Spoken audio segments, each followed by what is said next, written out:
हरे कृष्ण गोटे राज्य रे थरे अभाव पड़ा खाद्य अभाव शस्य आमदानी कमिगला वर्षा कमिगला खाद्य अभाव जो राजपरिषद और राजमंत्री मैंने समस्त बसिक विचार कले कौन करवा लोक समाज को खाद्य केमती जोगेदेवा जनसाधारण को विभिन्न प्रकार मत देले अनेक अनेक सब जो मंत्री माने थिले जड़े मंत्री कहले कहले जदि आम पशु मान को शिकार करी मांस भोजन व्यवस्था करवा ताहले खाद्य अभाव दूर हो पार अपर्याप्त पशु अच्छा जंगल में यही कथा को अन्य मंत्री माने स्वीकार कले राजा मध्य एकमत हेले एवं परवर्ती दिन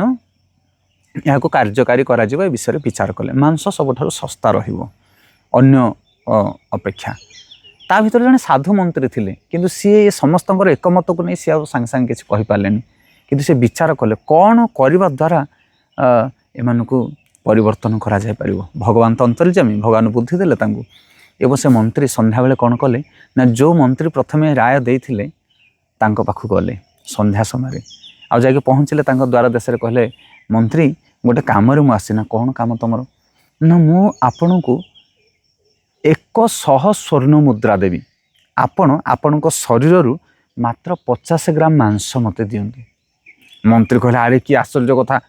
117 स्वर्ण मुद्रा कौन मु 200 स्वर्ण मुद्रा आपण को दउची मु मांस दे पारिबि नाही तापर से 200 स्वर्ण मुद्रा धरिकी गले आउ जने मंत्री पाखु राजांकर जेते मंत्री थिले सब मंत्री मानकर द्वार देश रे जाके पहुँचले और 200 स्वर्ण मुद्रा समस्त ठारू कलेक्शन कले मात्र 50 ग्राम मांस पाई एवं सकाळे गोटे स्वर्ण मुद्रार थली धरी से नेले राजप्रसाद राजा पाखक राजसभा को कहले महाराज आपण कहूथिले परा मांस सबठू सस्ता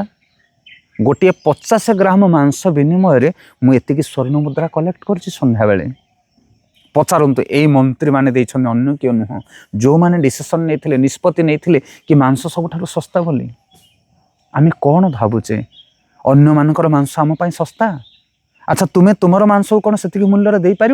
जी मूल्य तुम मांस क्रय करुच निरीह जीव मान को निरीह भाव में बद्ध करवा परिणाम केते भयंकर आम जानी से जहाँ आमको कष्ट लगे ताहा अन्य प्रति आम केमिति व्यवहार करिपरिबा ये कौन गोटे साधुर गुण ये कौन मानविकतार परिचय